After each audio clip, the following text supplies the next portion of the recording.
സ്ഥാനാർത്ഥി നിർണയം പൂർത്തിയായതോടെ പത്തനംതിട്ട തെരഞ്ഞെടുപ്പ് ചൂടിലാണ്. പ്രചരണം കൊഴുക്കുമ്പോൾ പൊതുജനങ്ങൾക്കുമുണ്ട് തെരഞ്ഞെടുപ്പ് കാഴ്ചപ്പാടും പ്രതീക്ഷകളുമൊക്കെ പറയാൻ. അനന്തു രാമചന്ദ്രൻ തയ്യാറാക്കിയ റിപ്പോർട്ട് കാണാം. ശബരിമലയും പ്രളയ പുനരധിവാസവും മറ്റ് വികസനങ്ങളും മുഖ്യ വിഷയങ്ങളാക്കി പ്രചരണ ചൂടിലേക്കായി കഴിഞ്ഞു സ്ഥാനാർത്ഥികൾ. പത്തനംതിട്ട മാർക്കറ്റിലെ തൊഴിലാളികൾക്കും കച്ചവടക്കാർക്കുമുണ്ട് രാഷ്ട്രീയം. അവർക്കും ഈ തെരഞ്ഞെടുപ്പ് വലിയ പ്രതീക്ഷയാണ്. അവർക്ക് ചിന്തകളുണ്ട് തെരഞ്ഞെടുപ്പിനെ പറ്റി. എന്താവണം വിജയമെന്നും എന്താവണം സ്ഥാനാർത്ഥി എന്നും അവർക്കും കൃത്യമായ ബോധ്യമുണ്ട്. ചേട്ടാ, തെരഞ്ഞെടുപ്പിൻ്റെ ചൂടൊക്കെ ആയല്ലോ, എന്ത് പറയുന്നു? ഇവിടുത്തെ പൊതുജനങ്ങളുടെ കാര്യം പറഞ്ഞിട്ട് നമുക്കൊന്നും ചൂടിൻ്റെ കാര്യം ഒന്നും അറിയത്തില്ല. ഇതിൻ്റെ പ്രവർത്തനങ്ങളെല്ലാം വരുമ്പോൾ എങ്ങോട്ടാണ് പോകുന്നതെന്നൊന്നും അറിയാൻ പാടില്ല. എന്തിനായിരിക്കും ഈ പ്രാവശ്യം വോട്ട്? എന്തും മുഖ്യമായി കണക്കിലെടുത്തായിരിക്കും വോട്ട് കൊടുക്കുന്നത്? എന്നിപ്പോൾ ജനങ്ങളുടെ മനസ്സിലിരിക്കുന്നത് എങ്ങനെ എന്ത് മനസ്സിലായി അവർക്ക് തോന്നുന്നത് വോട്ട് ചെയ്യും. ചേട്ടാ, ഇത്തവണ തെരഞ്ഞെടുപ്പൊക്കെ എങ്ങനെയായിരിക്കും? എങ്ങനെ പോകുന്ന കാര്യങ്ങളൊക്കെ, പ്രചാരണമൊക്കെ ഇങ്ങനെ നടക്കുന്നുണ്ട്, അതൊന്നും കുഴപ്പമൊന്നുമില്ല. പക്ഷേ ഞങ്ങളെപ്പോലുള്ളവർക്ക് യാതൊരു പ്രയോജനമില്ലാത്ത കാര്യങ്ങളാണ് ഈ തിരഞ്ഞെടുപ്പ് വന്നിട്ട്. എന്തോ സാധിക്കാനാണ്? സാധാരണക്കാരന് ഒന്നും ഒരു പ്രയോജനമില്ലാത്തതാണ്. ഏത് പാർട്ടി ഈ ഭരണം നടത്തിയാലും കണക്കാണ്. സാധാരണക്കാരന് ഞങ്ങളെപ്പോലുള്ളവർക്ക് യാതൊരു പ്രയോജനമില്ല.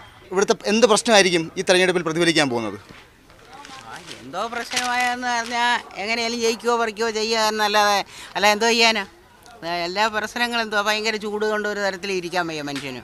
ഇരിക്കാനും നിൽക്കാനും ഒന്നുമില്ല. ബിസിനസ്സും ആർക്കും ഒന്നുമില്ല. ഈ പ്രളയത്തിലൊക്കെ സർക്കാരിൻ്റെ പുനരധിവാസമൊക്കെ ശരിയായിട്ട് നടന്നോ?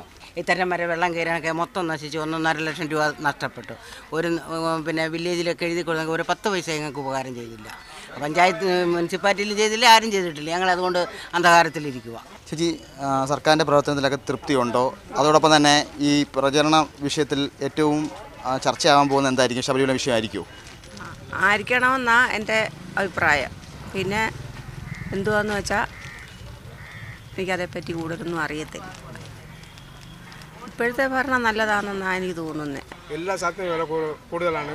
അതുകൊണ്ട് ആഴ്ച മാറ്റം വന്നാൽ, ഭരണം മാറ്റം വന്നാൽ, രാഹുൽ ഗാന്ധി വന്നാൽ എല്ലാം വിലയൊക്കെ കുറയും. അതുകൊണ്ട് രാഹുൽ ഗാന്ധി വോട്ട് ചെയ്യുകയാണ്. എന്താ അവർക്കൊക്കെ വോട്ട് കൊടുക്കാൻ കൊടുക്കാനൊക്കെ നമുക്ക് എന്തെങ്കിലും പ്രയോജനമുണ്ടോ? ആർക്ക് വേണ്ടിയായിരിക്കും പ്രാവശ്യം വോട്ട്? എന്തിനു വേണ്ടിയായിരിക്കും? നമ്മുടെ നന്മയ്ക്ക് വേണ്ടി. അല്ലാതെ എന്തിനാ വോട്ടിട്ട് ജയിപ്പിക്കുന്നത്? നമുക്കെന്തെങ്കിലും പ്രയോജനം വേണം. ശബരിമല വിഷയമൊക്കെ എങ്ങനെയായിരിക്കും പ്രതിഫലിക്കുന്നത്? ശബരിമല വിഷയം വലുതായിട്ട് പ്രതികരിക്കാതെ ഒരു 100% വ്യത്യാസം വരത്തുള്ളൂ. അല്ലാതെ മുന്നണി തമ്മിലുള്ള മത്സരമായിരിക്കും. LDF, UDF, BJP ഈ ഒരു മുന്നണി മത്സരമായിരിക്കും നടക്കുന്നത്. എന്തായിരിക്കും തവണ വോട്ടായിട്ട് പ്രതിഫലിക്കാൻ പോകുന്നത്? എന്തായിരിക്കും പ്രധാനപ്പെട്ട കാരണം? നോട്ട് നിരോധനം, GST, ഈ 5 വർഷം കൊണ്ടുള്ള ജനങ്ങളുടെ ബുദ്ധിമുട്ട് അതായിരിക്കും പ്രതിഫലിക്കാൻ പോകുന്നത്. കേരളത്തിൽ വടക്കേ ഇന്ത്യയിലും അതായിരിക്കും പ്രതിഫലിക്കാൻ പോകുന്നത്. തീർച്ചയായും ജനങ്ങളുടെ ബുദ്ധിമുട്ടുകളും വികസന പ്രശ്നങ്ങളും തന്നെയായിരിക്കും ഈ തെരഞ്ഞെടുപ്പിൽ പ്രതിഫലിക്കുക എന്നതാണ് വോട്ടർമാരിൽ പ്രധാനമായും പറയുന്നത്. മറ്റ് വിഷയങ്ങളൊന്നും തന്നെ വലിയ ചർച്ചാ വിഷയമാകില്ല. സാധാരണക്കാരൻ്റെ പ്രശ്നം തന്നെ ഈ തെരഞ്ഞെടുപ്പിലും ചർച്ചയാകുമെന്നാണ് ഇവർ പറയുന്നത്. പത്തനംതിട്ടയിൽ നിന്നും അനന്തു രാമചന്ദ്രൻ, മീഡിയ 1.